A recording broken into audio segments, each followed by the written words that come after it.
Hello Ashiq, আমি রুহি। জনির কি অবস্থা, কেমন আছে ও? রুহি আপু? হ্যাঁ, সেদিন আমি জনির সাথে ব্রেকআপ করতে চাইনি। আসলে ফ্যামিলিতে একটা সমস্যা ছিল, যেটা আমি ওরে বোঝানোর মতো সময়ই পাইনি। ও আমাকে হয়তো ভুল বুঝবে অথবা খারাপ মনে করতে পারে, কিন্তু বিশ্বাস করো আশিক, আমি ওরে এখনো ভালোবাসি। আর আমি এটাও জানি যে জনি এখনো আমার জন্য অপেক্ষা করতেছে।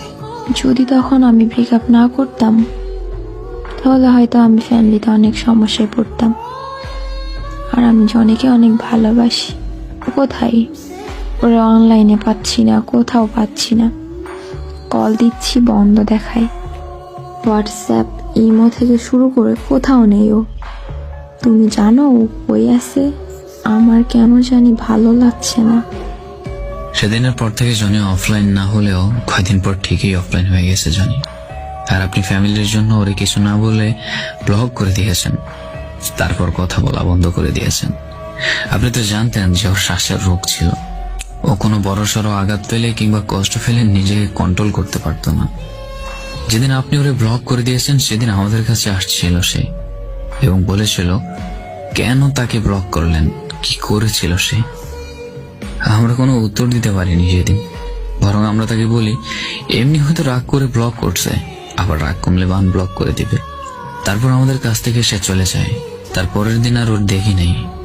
তারপর ওর আব্বু ফোন করে বলল যে ওরা শ্বাস উঠেছে, এখন সে হাসপাতাল। তারপর আমরা যাই সেখানে এবং গিয়ে দেখি আইসিইউতে ভর্তি। মনে হচ্ছিল চটপট করতেছে আপনার সাথে একটু কথা বলার জন্য। আপনাকে এসএমএস করে যে বলবো, আপনার আইডিটাও ছিল ডিঅ্যাক্টিভ, এসএমএস করতে পারিনি। তারপর চটপট করতে করতে শ্বাস বন্ধ হয়ে চলে যায় আমাদের ছেড়ে অনেক দূর। কি বলো এইসব? কি হয়েছে ওর? কই গেছে? কি বলো না বলো? আমার জনির কিছুই হয় নাই।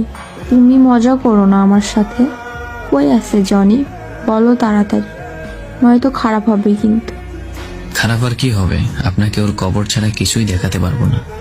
দীর্ঘ 2 মাস পর আপনি এসএমএস করছেন, কিভাবে ভাবলেন যে ও আপনাকে ছাড়া ভালো আছে?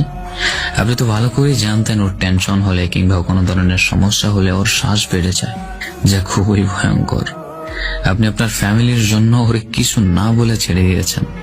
আপনার ক্যারিয়ারের জন্য ওকে কিছু না বলে ব্লক করে দিয়েছেন, যোগাযোগ বন্ধ করে দিয়েছেন। ওরে বাঁচিয়ে রাখতে চেয়েছিল, ওর আব্বু আম্মু সব বিক্রি করে দিয়েছিল ওকে বাঁচানোর জন্য, কিন্তু পারলো না বাঁচাতে। আমরা আমাদের বন্ধুকে হারিয়ে ফেলছি, আর কখনো আমাদের সাথে জনি থাকবে না। এসব বলে আর কি হবে, ও তো মরেই গেছে। যেভাবে গত 2 মাস ছিলেন সেভাবেই থাকেন। আপনি আপনার ফ্যামিলি ক্যারিয়ার নিয়ে ভালো থাকুন। আর কিছু বলতে পারছি না, আমার চোখ ভিজে যাচ্ছে। আল্লাহ হাফেজ। যে মানুষগুলো ফ্যামিলির দোহাই দিয়ে ছেড়ে দেয়, সেই মানুষগুলো আর যাই হোক কখনো কাউকে ভালোবাসতে পারে না। ফ্যামিলি প্রবলেমটা যদি এতই ম্যাটার করে, ফ্যামিলি প্রবলেমটা যদি এতই সমস্যা করে তোমাদের মেয়েদের, তবে রিলেশন করার আগে কেন একটা ছেলের ইমোশন নিয়ে ভাবো না? কেন তার সাথে ছলনা করো? তোমার যেমন একটা ক্যারিয়ার আছে, সেই ছেলেটারও একটা ক্যারিয়ার আছে, তারও একটা জীবন, তারও একটা মন। আপনার যেমন মনে কষ্ট আসে, তারও মনে কষ্ট আসে। আপনার যেমন ক্যারিয়ার রয়েছে, ক্যারিয়ারের চিন্তা রয়েছে, তারও ক্যারিয়ারের চিন্তা রয়েছে। আপনি আপনার ফ্যামিলিকে যেমন ভালোবাসেন, তারও একটা ফ্যামিলি আছে, সেও তার ফ্যামিলিকে ভালোবাসে।